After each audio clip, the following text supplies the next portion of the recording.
Welcome to the Off the Charts Football Podcast. I'm Matt Manocherian, former NFL scout and now of Sports Info Solutions, joined by Aaron Schatz, the godfather of football analytics and the founder of Football Outsiders. As always, we've got our producer Justin Stein with us, and after doing a deep dive on the Kansas City Chiefs last week, we are back to discuss the most important games this week. Aaron, my man, what is going on? I'm good. I'm ready for a regular week of football. I've got to tell you, the last 2 weeks have been kind of exhausting. I like the Tuesday and Wednesday or Monday, whatever, the football, the extra games that we get. But then I don't like it when we don't have the games that I expect to be there, like on Thursday night. I'm also going to be honest and selfish, which is Tuesday and Wednesday games mean a lot more work for me. That's true. It messes up with deadlines and things like that for sure. And I'm ready to have just a regular week this week. And it just happens to be a week that has a lot of really good games between teams with winning records or the NFC East. I'll take this over any day over what's going on in college football right now. Well, college football is a complete mess. All things considered, the NFL is going pretty well still. Yeah, they haven't had to change any of the rules as far as how many games you have to play. Knock on wood. We got 4 weeks left to screw that rule up. Right, and there still is that possibility. They did approve that rule change where if somebody did have to cancel a game at this point and they couldn't change the schedule, then we might end up with 8 teams in the playoffs from each conference. It looks like, there's 4 weeks left, and obviously there's a possibility we could have another big outbreak on some team, but it looks like we're going to finish this thing with a regular 16-game season in 17 weeks. Like I said, I'll take it. So let's get into it. Let's talk about it because we've got great games going on this weekend. We've got huge games coming up. You want to start with the most important games for the playoff chase? Yeah, we're going to go back to front here. So we're going to start with the last game of the week because it's actually the most important. And that's Baltimore at Cleveland on Monday Night Football.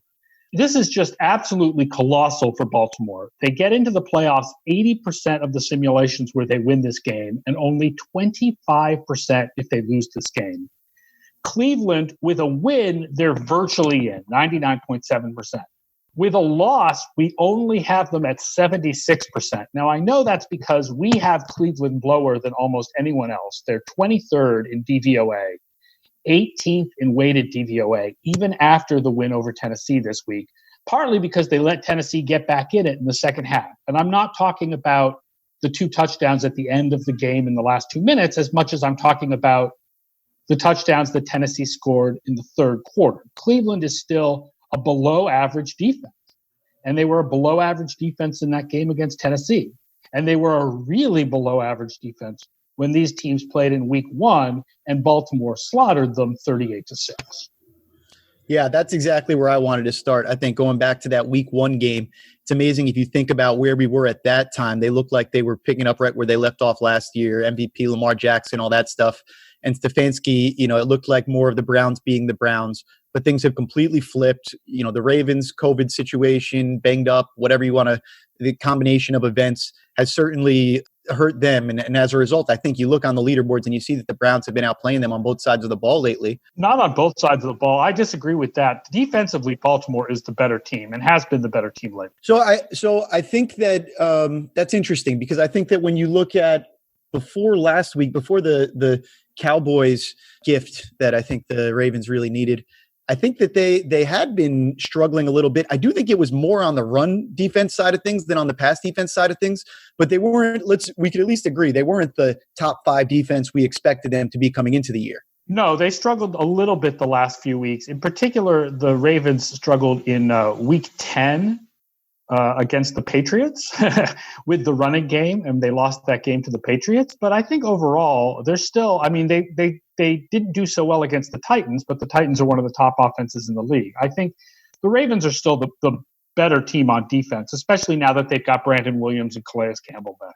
Right. Having those guys back is huge, especially you look at the Patriots who gave the Ravens trouble. You look at the Titans that gave the Ravens trouble. These are teams that want to pound the ball, that want to run it and run it and run it some more. And I think that's pretty much the MO that Cleveland had. Obviously, Baker had the huge first half last week, but they're a team that's been predicated on running to set up the pass, certainly throughout the course of the year and the way they're constructed. Man, it sets up great because you look at this one. If Cleveland wins, they even out the season series. They have an easy path to the playoffs where Baltimore would all of a sudden have a really tough path. If Baltimore wins this game, though, they've got a really easy schedule from here on out. And as you mentioned before, that could even put Cleveland in jeopardy. You know, if they had the tiebreaker head-to-head there, all of a sudden, it's not such a ridiculous thing to think that Cleveland could fall out. Tough to see past that 7 spot, but they could end up as the odd man out in the AFC. Yeah, I did simulations, and it was something like only 70% of the time. If Cleveland finishes 10-6, they're out like 30% of the time, because they have certain tiebreakers they have and certain tiebreakers they don't have, because of the fact that all their wins they have so many wins against the NFC. Like if we assume that Cleveland beats the Giants, they would go 4-0 against the NFC. And so they would lose to a number of teams based on conference tiebreakers. So Cleveland they're not guaranteed in, even though they're 9-3. Like they really need to make sure they win 2 of their last 4 games, and their schedule is not as easy, despite the fact that it has the Jets and Giants on it. The Ravens' schedule is really easy after this week. Mm-hmm. Jaguars, Giants, Bengals. Yeah. There's a reasonable possibility that both of these teams make the playoffs. But the AFC has got the wild card race is pretty tight. I will point out Cleveland's defense is 25th against other wide receivers, tight ends, and running backs. And the tight ends one is the really important one there, because Mark Andrews is finally off the COVID list for Baltimore. And obviously he is their biggest weapon in the passing game. And Cleveland is weak against tight ends. Yeah, when I look at that, I've been stuck on this Ravens offensive line throughout the year. And I think that this game, really, I think it's a division game. This is going to be a punch you in the mouth AFC North game, where the team that's the more physical team, I think, is the team that I like to win. I don't want to sleep on the impact that special teams could have on this game. I keep coming back to that right tackle position for the Ravens, though. Now it looks like Tyree Phillips is going to be getting more playing time there instead of DJ Fluker, and maybe that helps straighten things out. I do think that they've, like I said, that Cowboys game helped cure some of their ills, I think, and maybe they can start to find some form there. But that's going to be huge for me, is which team can get it together from the offensive line perspective to really beat the other team up. The Browns, for the beginning of the year, as much as they relied on Nick Chubb for their run game, Joel Bitonio, Jack Conklin, J.C. Tretter are all performing well in terms of total points. And I think that as an offense, they've really come together, whereas they were really just the Nick Chubb show earlier in the year. And it should be a really good battle on the other side. Myles Garrett and then Orlando Brown. It's going to be probably Myles Garrett and Orlando Brown going up against each other for most of the game. That should be a good battle. Yeah, fantastic. Orlando Brown's been unbelievable. Great, easy move over to the left side for him. He's looked just as comfortable there. I love to see that one. I have a question for you, just because I'm not as up on the fantasy side of things as you are. Do people realize, do they talk about in the fantasy community just the cavern between Nick Chubb and Kareem Hunt in terms of their effectiveness running the football for the Browns?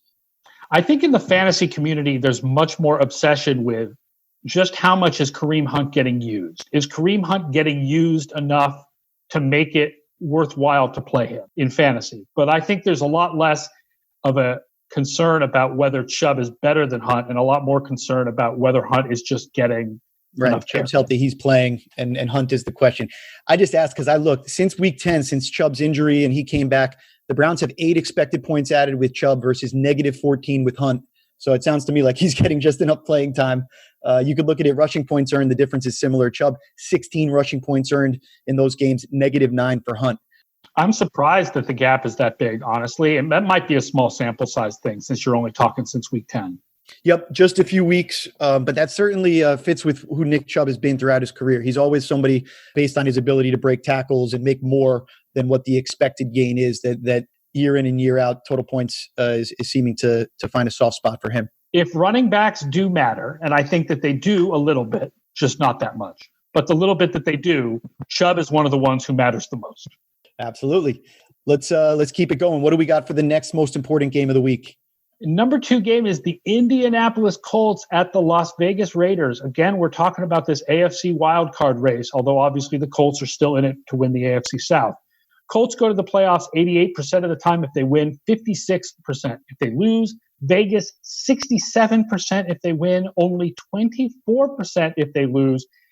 And I want to concentrate here on the Anthony Costanzo injury because it doesn't look like he's going to be back. And that means they're down to their 3rd left tackle, and it's Chaz Green at left tackle against Max Crosby, who is by far the best pass rusher on the Raiders. Chaz Green, we know historically has had some really horrible games. And despite the fact that my numbers like Indianapolis so much, they're still 7th in DVOA. God, that matchup would worry me. Yeah, tough matchup. Costanzo's a huge part of what they do. LaRaven Clark is in there. He tears his Achilles. And so it's Chaz Green, who we have every reason to be afraid of. The Colts know that. So, I did some look at the on-off stuff with Costanzo. One thing that they do when Costanzo's been out is that they've protected the backup left tackle, whoever that is, with the tight end over to his side. So they've played much more 12 personnel. That's been their base formation as opposed to 11 personnel with him off. So that's not to say that fixes the problem. You're sacrificing some speed on the field there by having to adjust what you're doing offensively. So they're adjusting for it. They realize that that's an issue, but it does affect their passing EPA. 26 expected points added per 100 plays is the difference with Costanzo on versus off the field. So I think you're spot on there. We keep seeing this trend emerge of when left tackles go out, the on-off splits tend to be really, really large, or sometimes in the case of a right tackle, Lane Johnson. We've seen it with Taylor Lewan. We've talked about it with the Ravens. So that's one that I think is absolutely huge, and we'll see how probably the 12 personnel that the Colts will use to keep an extra tight end in there, how that works against Matt Crosby, who's been a fantastic player since he came out. Yeah, I mean, offensively, my numbers have Vegas and the Colts similar for the year. I mean, Vegas is 14th and the Colts are 16th. But when you add in the injury to Costanzo, the Vegas is definitely the better offense. That being said, the Colts are clearly the better defense. Vegas is 24th. The Colts are 6th. And I'll point out the Colts are 5th against tight ends, allowing only 36 yards per game after you adjust for the quality of the tight ends that they faced. So they might be able to kind of slow down Darren Waller. Yeah, you like the Colts zone defense there, their speed at linebacker that they have. If we're going to talk about injuries for the Colts, though, we should talk about the Raiders. I don't know what the status of Josh Jacobs is looking like, or if he'll be back at full strength, if he's playing at all. But for as much as the Raiders have struggled over the last couple of weeks, I think that's been a real key for them is the presence of Josh Jacobs and what he does to just open up their entire offense.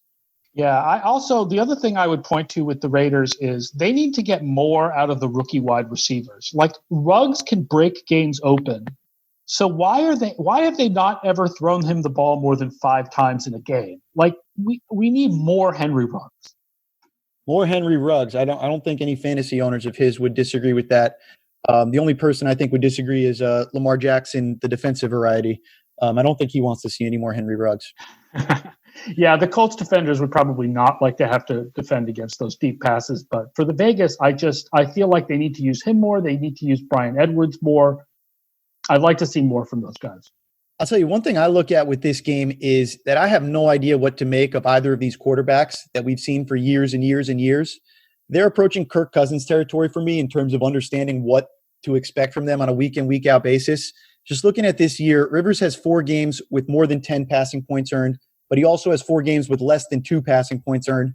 Carr has 4 games this year with more than 10 passing points earned, and he has 5 with less than 2 passing points earned, including the last 2 weeks. Go figure. I tried to look into it and see what teams have been doing against Carr. The Falcons showed a lot of zone, but then they really flummoxed Carr when they mixed it up with their man, and he committed a couple turnovers there. The Jets, as we all know, blitzed and blitzed and blitzed, staying almost exclusively in man until they did it one too many times at the end. But the result over 2 weeks is that Carr is 24 for 33 against zone, but with very few big plays. It's been, mostly against the Falcons, a lot of bend but don't break, 7.1 yards per attempt, no touchdowns, 5 sacks. But even with the gift of Greg Williams in there against man, Carr is just under 50% with 3 touchdowns and 2 interceptions. So that's even including that extra touchdown at the end. He's still not at 50% and 2 picks in 2 weeks against man coverages. So I'm looking at to see how the Colts will mix it up there. We know that the Colts like to stay in their zone a little bit more, but it's been the zone and then mixing it up with the man that I think has been frustrating Carr over the last couple of weeks. Yeah, I just feel like if you go to the man, you're really letting Darren Waller shine. It's hard to imagine because it's just not what the Colts are really built to do. So I think we will see more of that zone except for the mix and match here and there. And we'll see if Carr and Gruden can adjust to it because it's been, like I said, I don't know what to expect from these quarterbacks anymore. Well, the funny thing is by Football Outsiders variance, Vegas is very variable on offense. we actually have the Colts as the number one most consistent offense in the league. If you adjust for the opponents that they've played and you include the rushing game, not just the passing game, they're very consistently average. Interesting. Makes sense. And they've played the easiest schedule in the league for offense. All right. Well, that's another huge one for the AFC playoff race. Let's flip things around and go to the NFC. Yeah, the third most important game for the playoffs is the Arizona Cardinals at the New York Giants. Arizona trying to hang on to a wild card spot. They're currently 8th seed, I believe. 63% win, 25% of the time to make the playoffs with a loss. The Giants trying to win the NFC East, 73% of the time into the playoffs with a win, 37% of the time with a loss. Obviously, the Giants, almost all the playoff appearances they make in the simulations are, winning the division. And of course, based on our ratings, the Cardinals are the better team. There's no question about that. They're 13th overall, with problems on special teams kind of dragging them down. The Giants are 24th overall with good special teams kind of dragging them up from where they would be otherwise. Yeah, I can't believe we're talking about the Giants and the Cardinals. And literally when I went to go look at this game, I didn't know who was going to be favored with the Giants playing at home. It's still the Cardinals on the road, not by much. But, if I was a bettor, I would have jumped at the opportunity to go against the Giants and get points. That is not the case. Vegas is too smart as far as that goes. Both of these teams are better rushing than passing, which is kind of remarkable. They're ranked higher. And the Giants even have a higher actual DVOA rushing than passing. It's kind of remarkable given how the Giants season started. Their offensive line was so bad in the first couple games when Saquon Barkley was healthy.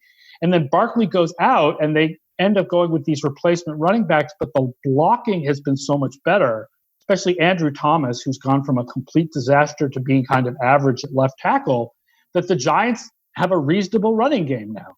You look at, I think both of these teams, you look at them, and a little bit surprisingly, you see them both as probably being a little bit more likely to move the ball on the ground than through the air. I think you could flip it for when Arizona has the ball too. And the Giants have been pretty good with their pass D and pass rush, maybe a little bit more of a lagging behind in terms of a run defense perspective. And that's really where Arizona has been good running the ball. Although they are strong, the Giants are strong against quarterbacks running with the ball. They have the best DVOA in the league against quarterbacks, but they haven't faced anyone like Kyler Murray. There's no one like Kyler Murray that they've faced. Right. It depends a lot who you face. But yeah, they haven't allowed anything in terms of either designed quarterback runs or quarterback scrambles. So I think you're right there to say that the Kyler Murray running the ball, I don't know if I would bet on that for them. Just schematically, I think the Giants like to play zone, and teams that play the Cardinals like to play zone because you get all that quarterback running. So I think we should expect to see the Giants play a lot of zone coverage, do a lot of the bend but don't break stuff. So maybe it's a DeAndre Hopkins game. If it does end up going through the air, a lot of zone coverage, maybe you see that it doesn't matter who's in DeAndre Hopkins' zone. You like the matchup there. But, man, Kyler Murray needs to figure out how to do something against a team that's not the Seahawks because it's been rough the last few weeks. Yeah, it's interesting. The Giants are 32nd in DVOA against other wide receivers. So maybe this is a chance for Larry Fitzgerald or Andy Isabella in this game. Would love to see that. Andy Isabella has been a little bit disappointing as we get further into his career here. They haven't found the usage for him where he was able to really excel in college. Turn it around. Daniel Jones has been playing better the last couple weeks. When he's been in there, yeah. QBR likes him better than the sort of like that he's been better than their offense as a whole. I don't know. Does points earned like that he's been better than their offense as a whole? Feel that he's like dragged down a little bit by the offense around him? Total points, passing points earned specifically. It doesn't love Daniel Jones, but you really notice the difference when Colt McCoy is in there. Colt McCoy's been bad. I know it doesn't feel like it because they've been winning despite him playing, but he's 4.3 yards per attempt. He's been lucky to only be intercepted once because he's thrown other interceptable balls. So even if Daniel Jones wasn't lighting the world on fire with 6.5 yards per attempt, you're right that a lot of that was, early in the season, like you said, the offensive line couldn't give him any sort of time to throw. And what Daniel Jones does that's kind of nice is probably what QBR likes about him is that he shows a willingness to throw the ball down the field and at least give his receivers a chance. He's got a little bit of that Ryan Fitzpatrick in him as far as that goes, where he will throw the 50-50 ball, and sometimes his receivers do favors for him. But this is a tough defense to do that against. Arizona's pass defense is third in DVOA against deep passes, but 26th against short passes, 15 yards or less down the field. I'll tell you, this is a dangerous game for all of my Giant fan friends. They're trying to decide whether they should stay off the bandwagon because they didn't like the direction of the team. And up until about a month ago, they felt really strongly that way. Or do they get on the bandwagon at risk of doing just enough this year to keep Gettleman and Daniel Jones around for another season, which in my opinion, I think will end up setting them back further. Yeah, it's interesting. Flags do fly forever, and it's hard to root for your team to lose. Like, I feel like if the division title is within reach, you root for the division title.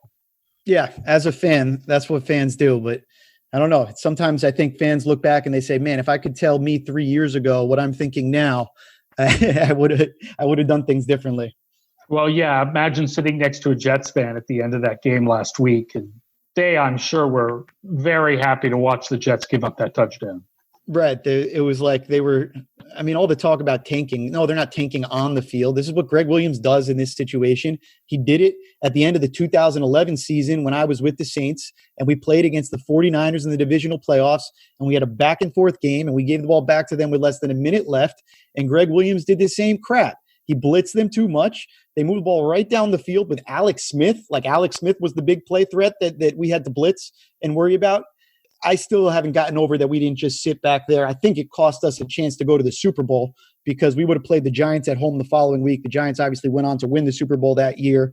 We had killed them in the regular season. You can see the steam coming out of my ear over the Zoom chat right now. Just, it's one thing when you make that call to preserve a winless season. It's another thing when you make that call to send your team home from the playoffs. So he's been doing that forever. It's not tanking. It's just a bad strategy.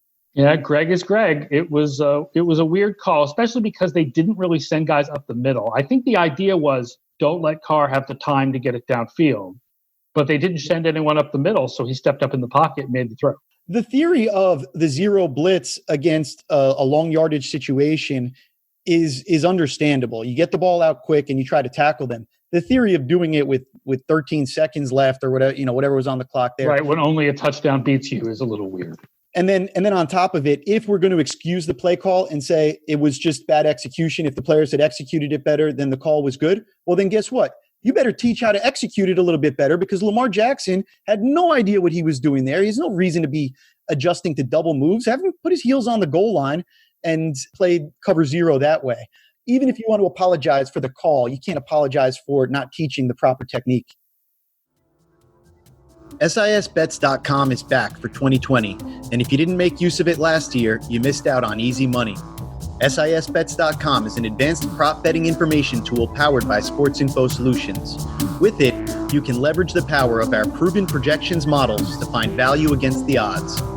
You're never more than a few clicks away from knowing whether your favorite wide receiver is likely to score a touchdown this week or whether a quarterback that you have your eye on is likely to go over or under his completions prop. Just choose the bet type, the player, and the money line to see the SIS Bets recommendation. SISBets.com is available for just $9.99 per month, so it easily pays for itself, and that price covers both football and baseball. That means you can also take advantage of our most popular bet type, home run projections, which our users rode to a very solid 12% ROI in 2019. Sign up at SISBets.com. All right, let's talk about the biggest game for the Super Bowl. Let's talk winners rather than losers. Although one of these teams people talk about almost like they're a loser, it's Pittsburgh at Buffalo. Pittsburgh makes the Super Bowl 39% of the time if they win this game, 26% if they lose. Buffalo, 12% with a win, 9% with a loss. And I feel like the Steelers have now reached the point where they are underrated. Interesting. I think that the Steelers have been playing this fun game all year of how much can we get away with not running the ball? Well, their running game has been horrific the last few weeks. There's no question about it. But what a fun 2020 question, right? Where you feel really good about Ben Roethlisberger and your receivers. You feel really bad about your running game. You feel great about your defense. Instead of the typical, Steelers-built team of the strong defense with the running game, can you pair the strong defense with this sort of horizontal West Coast-ish passing game where you're replacing the running game with the short passing game and have that sort of complementary football actually work out for you? I don't know if we've seen this exact test before, and it's great for all the people that like to test the limits of what is the proper equilibrium between how much you should pass and how much you should run. It actually reminds me of a lot of early Patriots teams that were like a lot of horizontal passing mixed with a good defense. I mean, I think those teams didn't abandon the run like this team did. No, and the Steelers can't run. They're like terrible running the ball the last few weeks, just horrible. But I will say that the Bills were horrible running the ball in the first half of the season, and they've improved. So that, the Steelers are not necessarily going to be this bad running the ball forever. Well, it's interesting because I don't know if we see going forward if it's different coming off the loss, but when you're an 11-0 team, I think you can develop some sort of habits that your coaches almost wish you would lose a game so that you could get out of.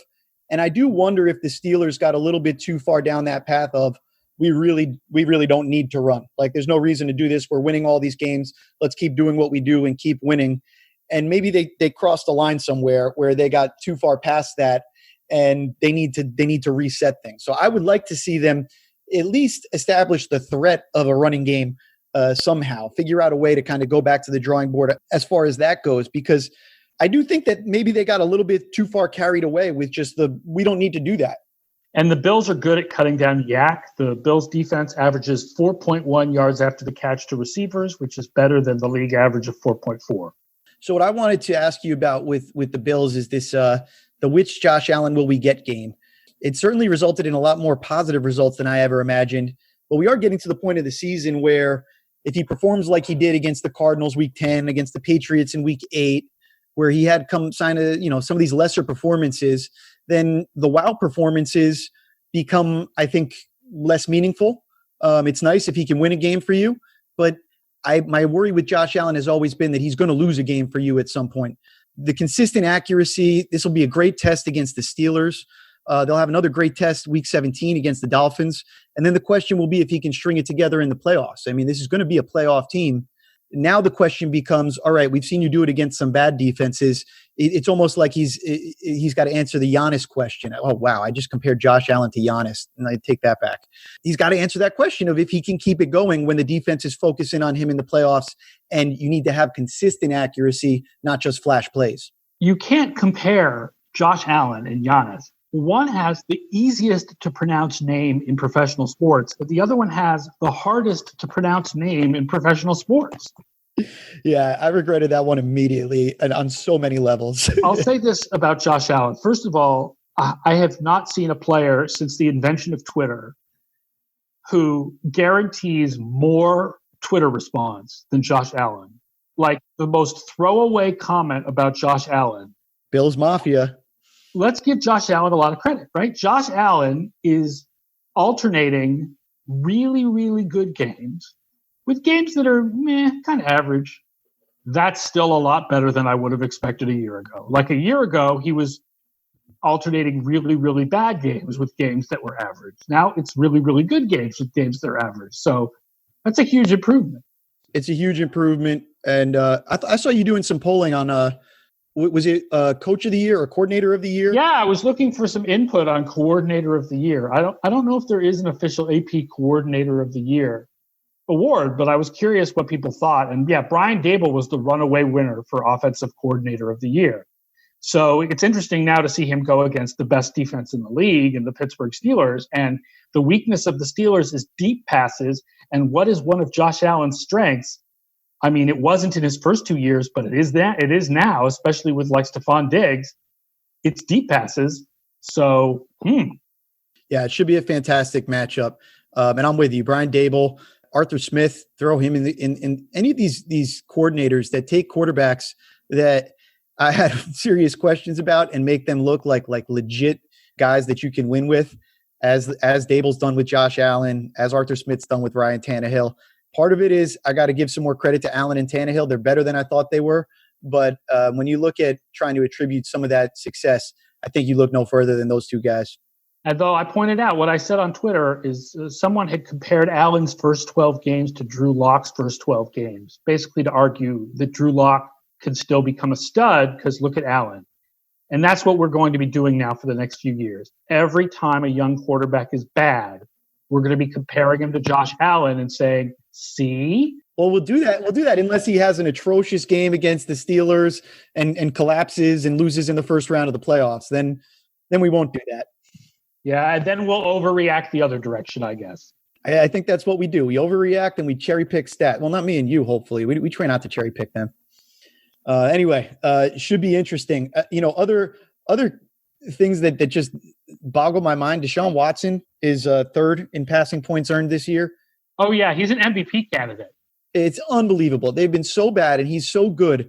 I can't believe what they've done with that franchise and how much they squandered around him. I'm not writing about this till next week, but right now, Houston would end the year with the second worst offensive run DVOA ever tracked. Speaking of not giving Watson anything to balance him out at all. And then I was going to also say, can we retroactively give the Frank Reich the Coordinator of the Year award for the year that he was with Carson Wentz? I mean, wow. Frank Reich is number 1 in the Edge Sports coach rankings so far this year. No surprise there. He is sharp. There's no doubt about it. He makes great decisions, and he's got his team rolling. He is sharp, and I learned a word listening to another podcast. The guys over at Establish the Run, Evan Silva and Adam Levitan, they were calling Doug Peterson fake sharp, which I think agree with. I think I would give Peterson more credit. I think what Peterson has done the last 3 years outweighs the bad of this year. I feel like people are a little overreacting to this year. I mean, yeah, he's supposed to be a quarterback whisperer, and you have to give him some responsibility for what's happened to Wentz. But as far as the rest of that team, it's been a lot of injuries the last couple of years. So what are your analytics on this? Everybody in Philadelphia wants to know what the statute of limitations is on the Super Bowl and when they can start complaining again. Because if it's too early now, can they start next year or what? I think they can start complaining. The other thing is, I really don't think this is Howie Roseman's fault.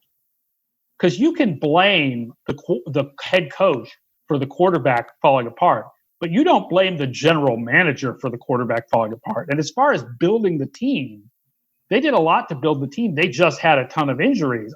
I feel like the Howie Roseman must go stuff just seems wrong.